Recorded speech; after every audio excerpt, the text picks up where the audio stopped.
Assalamualaikum warahmatullahi wabarakatuh. Perkenalkan, nama saya Mary Anjani Mulyadi dengan NRP 22197. Di sini saya akan menjelaskan simulasi sistem.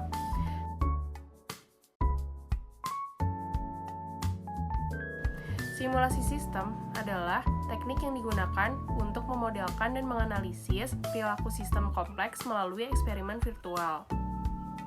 Dengan metode ini, dapat memanfaatkan model matematis untuk mensimulasikan operasi sistem nyata, yang memungkinkan dapat mengeksplorasi bagaimana sistem dapat berfungsi dalam berbagai kondisi.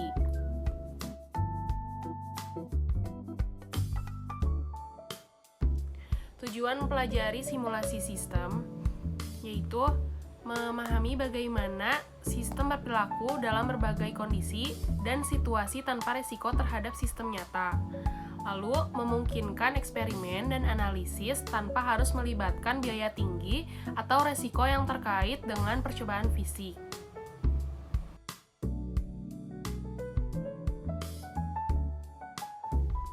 Selanjutnya, terdapat komponen utama dalam simulasi sistem.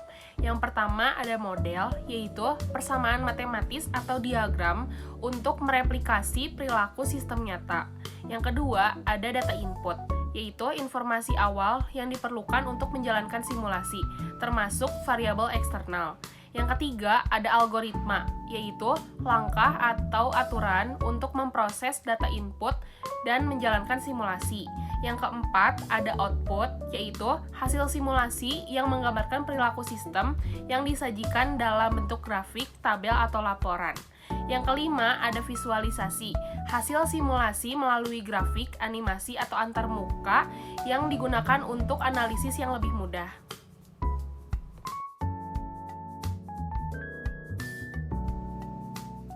Selanjutnya terdapat jenis-jenis simulasi sistem.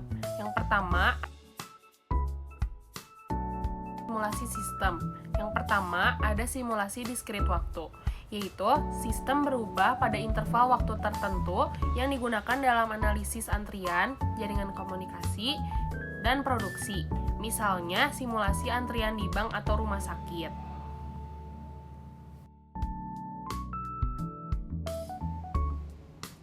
Yang kedua ada simulasi kontinu, yaitu memperhitungkan perubahan sistem yang terjadi secara terus-menerus yang digunakan dalam dinamika fluida.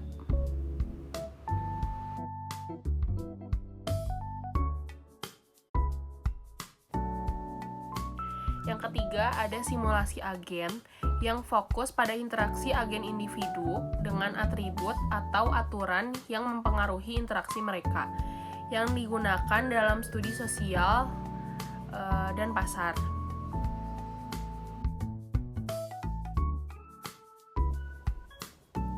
Lalu yang keempat ada simulasi Monte Carlo, menggunakan teknik statistik untuk memodelkan ketidakpastian dan variabilitas.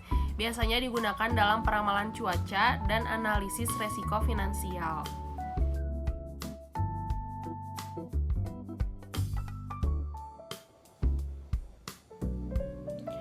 Selanjutnya, manfaat mempelajari simulasi sistem. Yang pertama, dapat mengidentifikasi dan mengatasi potensi resiko atau masalah yang mungkin terjadi. Yang kedua, untuk menguji berbagai skenario tanpa harus menghabiskan biaya dan waktu yang besar dalam implementasi sistem. Yang ketiga, memahami secara lebih mendalam tentang suatu sistem atau fenomena yang kompleks melalui observasi dan analisis yang detail. Yang keempat, dapat mengoptimalkan kinerja suatu sistem dan meningkatkan efisiensi operasional. Sekian dari saya, mohon maaf apabila ada kekurangan. Wassalamualaikum warahmatullahi wabarakatuh.